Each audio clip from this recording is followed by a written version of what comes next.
Is there a place in South Africa today for racially exclusive enclaves like Orania in the Northern Cape and Kleinfotein in Gauteng? Members of Parliament were almost unanimous in their view that such areas are harmful to the democratic ethos during a debate in the National Assembly. Some have even called for the state to act to ensure that such places are outlawed. During this debate, Niehaus of the EFF pointed out that these areas are a hark back to the days of apartheid. How is it then that the state has not done anything to abolish these settlements? Hello everyone, welcome back to Joe Talks Politics. I am your host Joseph Musia. Let's get right into it.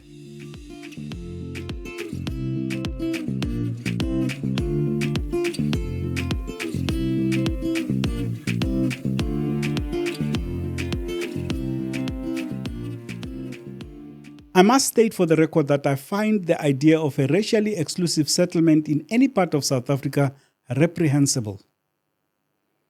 It is extremely distasteful that a racial minority that subjugated the majority of the population for decades refuses to integrate into a non-racial society.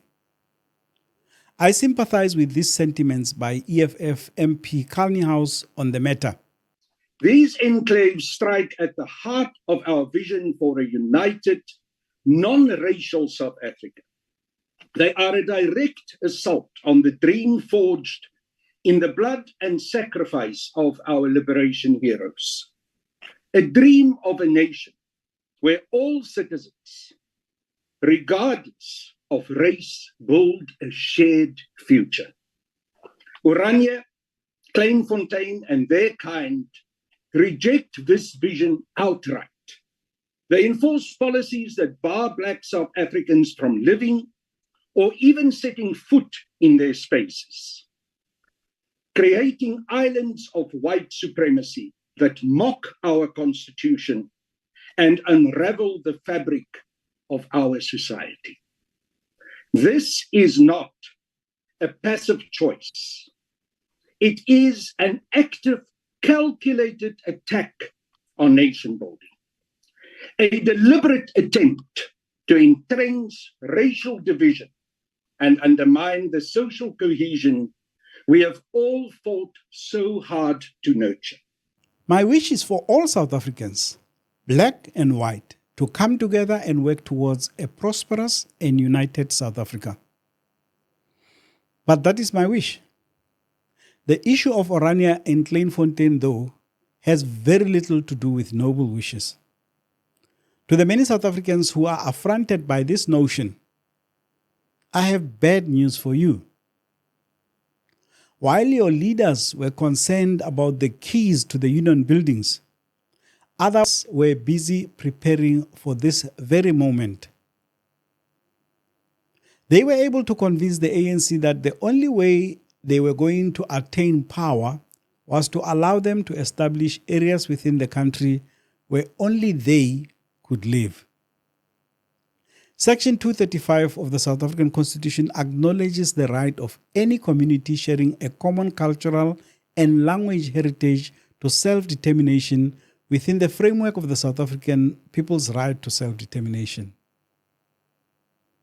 This right to self-determination for communities is to be exercised within a territorial entity in South Africa or any other way determined by the national legislation. This was a last-minute agreement between the ANC and the Freedom Front Plus. The ANC found itself in a corner and somehow agreed to this clause. It was either going to march into power or face a possible coup by elements of the defense force who opposed black rule. So on the 23rd of April 1994, while the rest of the country was caught up in the euphoria of the upcoming historic elections, they signed up to what became known as the Accord on Afrikaner Self-Determination. The accord included 8 agreements, and here are a few of them. The idea of Afrikaner self-determination, including the idea of a Volksstaat, will be discussed through negotiations between the parties. During the negotiations on Afrikaner self-determination, the possibilities of local and/or regional and other forms of Afrikaner self-determination will not be excluded. The result of the negotiations shall be based on large support for Afrikaner self-determination and common principles as democracy, anti-racism, fundamental human rights, and the promotion of peace and national reconciliation. A Volksstaat Council will be erected, and this Volksstaat Council will research possible forms of Afrikaner self-determination. And the Council will report to the South African government. The Volksstaat Council will be free to form its own advisory bodies. During the negotiations of Afrikaner self-determination, the parties will also discuss among themselves and reach agreement about the perceived consequences of the outcome of the negotiations for the agricultural sector. And the parties further agree that they will discuss all matters of concern by negotiations. The possibility of international mediation to help resolve such matters as may be in dispute or difficult to conclude will not be excluded. This partly explains why the ANC government has never tried to interfere with Orania in the 30 years that it was in power. While the establishment of this Afrikaner Bantu stance is not illegal under South African law, it poses serious risks for our country going forward. Historically, where cultural and linguistic communities have autonomy within states, they eventually seek independence. This has caused major conflicts in countries like Spain, where the Catalan and Basque people have sought to break away from the rest of the country. While the agreement has never been taken any further, those who support Afrikaner self-determination rely heavily on it to justify why Orania and Kleinfotein should continue to exist. Here is Freedom Front Plus's Corné Mulder taking part in the debate. Today we have Section 31 in our Constitution dealing with the cultural, religious and linguistic communities. Persons belonging to these communities may not be denied the right with members of that community to enjoy their culture, practice their religion and use their language.